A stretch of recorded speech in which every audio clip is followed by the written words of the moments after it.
Another thing to mention is that there will likely be a little confusion during the demonstration here because this particular interview is a little different than the ones that we typically do, in that in this one I not only do the open and close, but I also am doing the interviewing. You can see from this that one person talks a lot more than the other. Track 1 here on the top here is what I have done, essentially just asking leading questions, a few transitions, and track 2 is Mark Nierbas, who's the guest on the program and is providing most of the program content. What I'm going to do first, though, is take care of a technical matter that I usually do.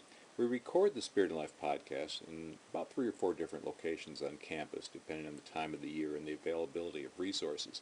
Most often we've been recording it in my office, and there is some ambient noise in the room. And what I'd like to do is eliminate that noise, or at least reduce it. And in the past, just using the noise removal tool in Audacity has worked very well. I've just expanded the timeline, the waveform, and the timeline, so that I can work in some more detail here. I'll let you hear the very beginning. I was doing a little bit of talk to make sure the microphones were working, and I will stop talking live and we'll play the recorded conversation. Okay, we are recording. Before I start the opening, just maybe 10 seconds of room tone, and we'll get going. So the first thing I'm going to do is eliminate that I'm going to use eliminate the room tone, or the noise, the background noise. We have some computers in an office just on the other side of the door, and they have fans on them, and those have tended to add just a little bit of background noise that is not objectionable. Probably most people don't hear it listening on iPods or on computers, but just in case, I'd like to eliminate it. So in order to use the noise removal tool, the process I've been using, and different people will use different steps, I know that. So this is just the process that I've been using and the procedures I go through. When I'm doing some recording, in that case during the live recording, I just recorded a period of silence for several seconds. I also have another file that has about 30 seconds of silence, but I found Audacity can just work with a little bit. The important thing was to record the audio at the levels that you anticipate using for recording in the actual room on the actual day, and ideally when the people are there.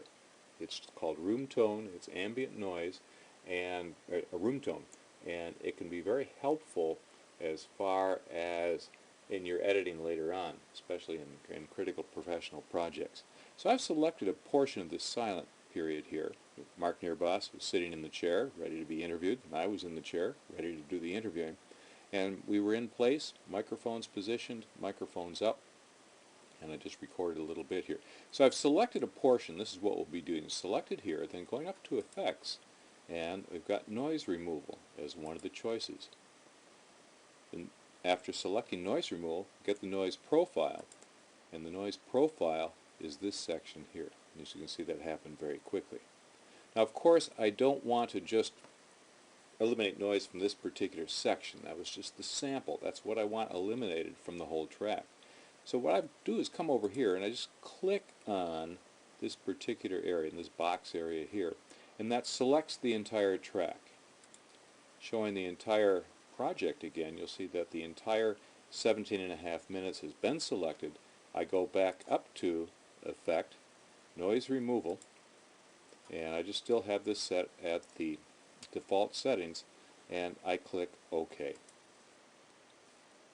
Audacity now goes through the process of removing that sound that was in the sample, that little section that I selected. And rather than include the entire 2 minutes and now 6 seconds of the process, we'll end the recording, but we'll be back as soon as the process is complete.